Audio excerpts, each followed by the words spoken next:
Bismillahirrahmanirrahim.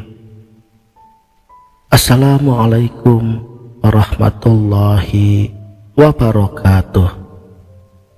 Salam sang sejati. Betapa tingginya makom stasiun hati yang telah dicapai oleh para nabi dan para rasul Allah dalam mengenal Allah, sehingga menempatkan derajat kedekatan dan penyatuan mereka kepadanya. Namun hal tertinggi di dalam makom ini tetap ada pada diri Rasulullah Muhammad SAW, yaitu Nur Muhammad, sebagaimana yang telah termaktub di dalam hadis qudsi, yang artinya, aku jadikan engkau karena aku, dan aku jadikan seluruh alam semesta ini dengan kebesaranmu ya Muhammad.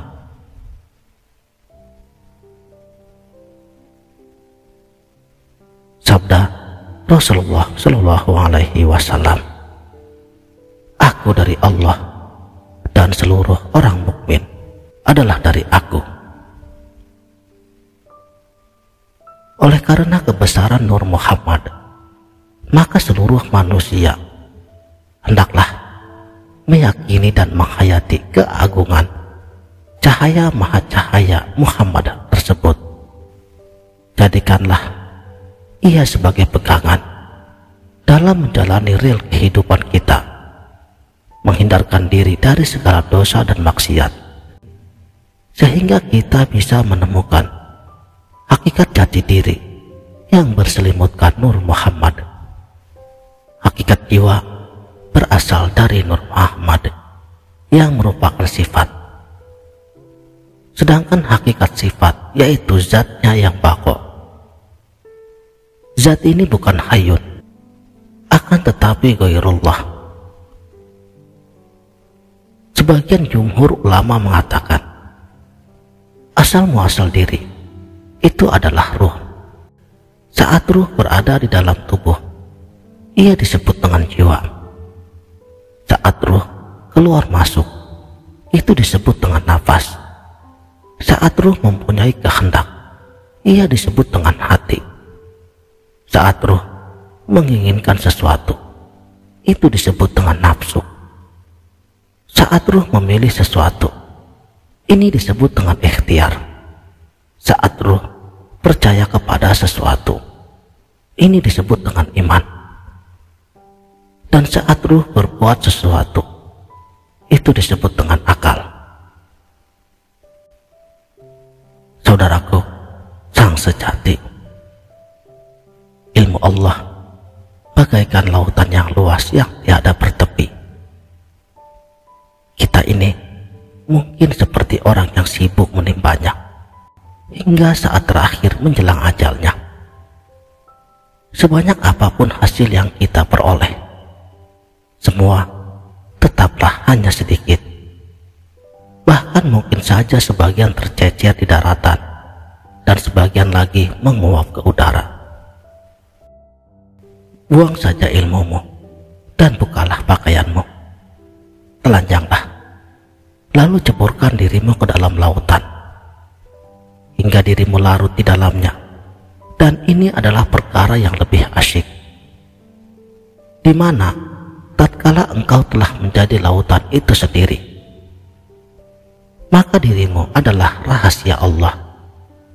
Tiada yang mengetahuinya melainkan yang berilmu. Mengenali diri adalah pembukaan pada alam gaib yang tinggi.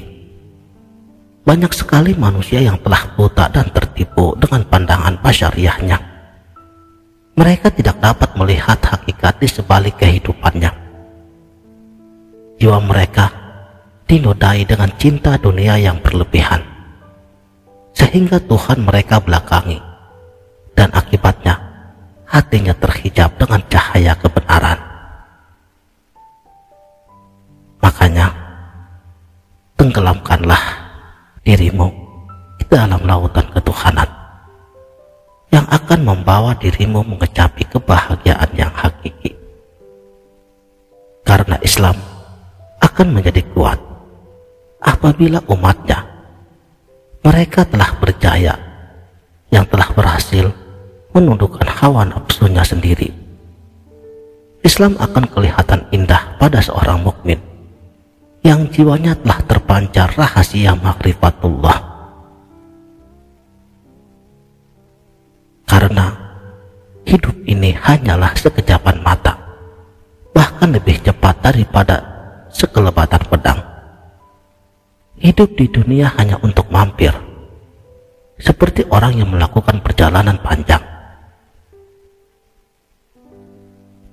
Dunia itu kecil, bahkan amat sangat kecil. Dunia bisa dimasukkan ke dalam hati seseorang bila hatinya telah bersih dari segala sesuatu yang selain Allah. Sebab di dalam diri manusia itulah tersimpan rahasia-rahasia kegaiban. Seperti mukasyafah adalah ilmu tertinggi Allah untuk manusia yang Ia kehendaki. Luasnya dunia tak lebih lebar daripada rahim Maryam, perahunya Nabi Nuh alaihissalam, atau luasnya Gua Hira. Dunia itu sempit, asing, kotor dan kumuh. Maka tugas Muhammad yang ada pada diri kitalah yang harus memperluas, membersihkan, dan mensurgakan dunia ini. Bumi itu adalah tubuh kita. Dalam jasad tubuh kita ini, kita harus mati untuk hidup sesudah mati di keabadian yang tidak azali dalam bingkai cahaya Tuhan. Dunia adalah keranda kematian sebagai kendaraan manusia yang mati, tetapi untuk hidup lebih panjang di pangkuan Tuhan setelah mati dalam hidup. Bukit Tursina, tempat Nabi Musa alaihissalam berdialog dengan Allah, adalah puncak Sin pada huruf Sin, karena Tur artinya puncak. Menerima hidayah, hati tidak menyelami rahasia makrifat, dan akhirnya hati menjadi mati untuk iman. Amat bahaya kehidupan ini jika tiada ilmu. Ilmu adalah cahaya bagi jiwa, bagaikan matahari bagi alam. Tanpa cahaya, manusia dalam kegelapan, dan begitu juga bila tanpa ilmu. Kegelapan manusia dalam melihat kebenaran, tiada jalan lain, ialah mengembalikan rohani kepada kebersihannya, sehingga terpancar kembali ilmunya di alam arwah, bagaikan mata air yang keluar dari bumi. Cahayakan kembali dengan jalan tarekat tasawuf yang hak, sehingga mencapai makom hakikat dan rifat. Janganlah hanya berdiri di alam syariat saja, berdiri di atas ilmu fikih semata. Sekianlah, mudah-mudahan video ini dapat bermanfaat. Wabillahi taufik wal hidayah. Wassalamualaikum warahmatullahi wabarakatuh.